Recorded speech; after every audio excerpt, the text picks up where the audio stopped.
Cancer. A practice or phenomenon perceived to be evil or destructive and hard to contain or eradicate. A problem is coming. It's silent, doesn't discriminate, a force greater than us all.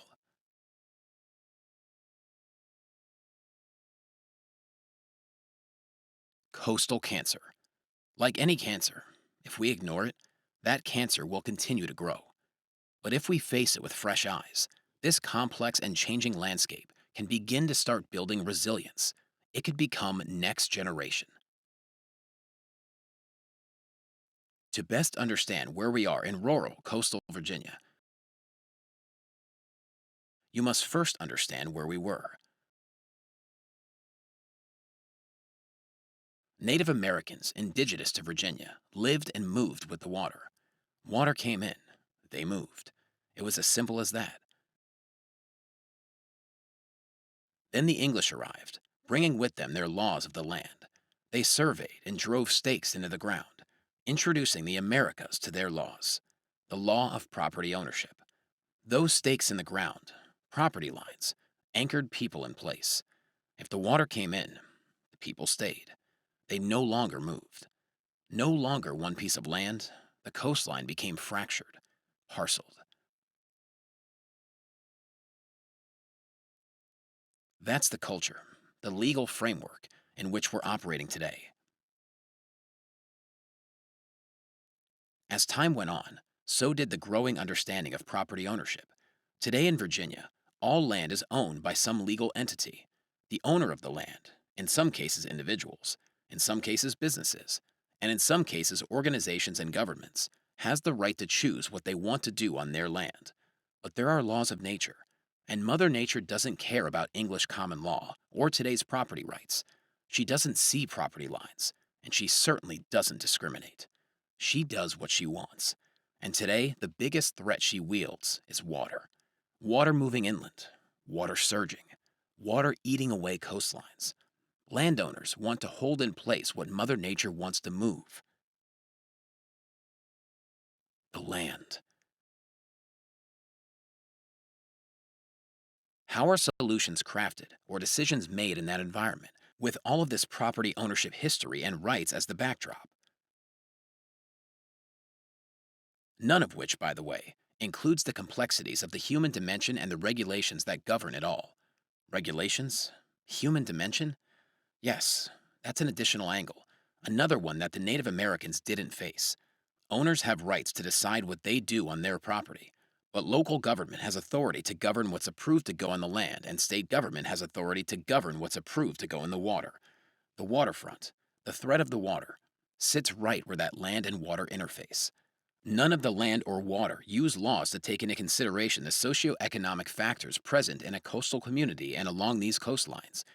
You can have lower income families living right next door to wealthy ones, or one neighbor who wants to do anything and everything to protect their shoreline against threats, right next door to another who is willing to let nature run its course. Would Native Americans, without their stakes in the ground, have faced the same challenges? This is how the Native Americans saw the landscape 600 years ago: just land and water. Then the English showed up. Enter property lines. People began to build homes, some big, some small, some growing in size after following the advent of federal flood insurance. Now, let's talk politics. Homeowners have different political perspectives, ideologies, beliefs. Add in economics. The threat of water doesn't care if a property owner has the means to address it or move to higher ground. Side note, this is why there needs to be multiple solutions and choice in the marketplace for how to mitigate against these threats. More on that later. True story.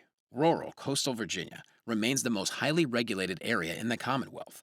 Did you know that there are over 24 federal, state, and local regulatory programs creating a mosaic that individual property owners have to navigate through, trying to figure out what they can do on their property to address rising water? For starters, there's Virginia's Chesapeake Bay Preservation Act Resource Protection Area Buffer, commonly referred to as the RPA. Other state jurisdictions, through the Marine Resources Commission and Department of Environmental Quality. The federal jurisdiction with the Army Corps of Engineers. Then there's the solutions people have attempted over the last several hundred years and sprinkle the land and waterscape, which contribute to how property owners make decisions today. As if all of that wasn't complicated enough, there are dozens of other critical and important regulatory programs that also exist in the space, making it really, really difficult for a property owner to easily figure out how they are able to protect their property. Water is the single largest threat facing the coastal world, not just rural coastal Virginia, the world.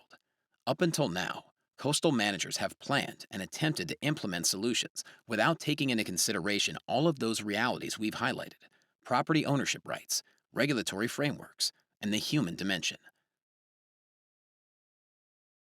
But today, government is waking up to the threat of water.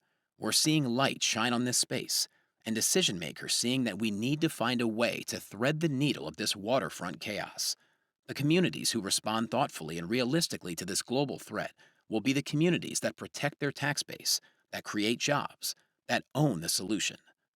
The response requires a new way of thinking, a next generation way of thinking.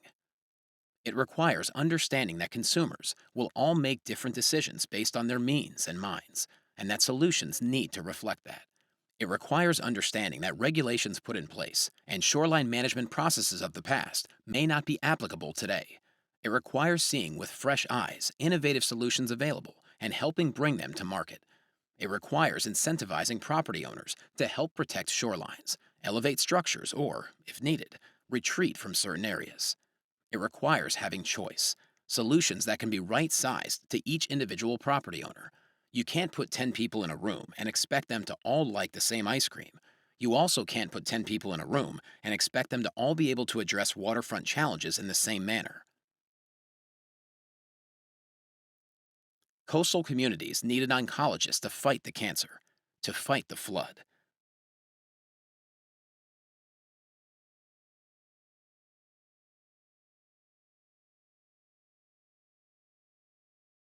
The Middle Peninsula, a rural coastal Virginia community, has started that fight by taking a nod from how physicians fight cancer. Engineered and science-backed solutions, applied one property at a time that fits each individual's socioeconomic conditions.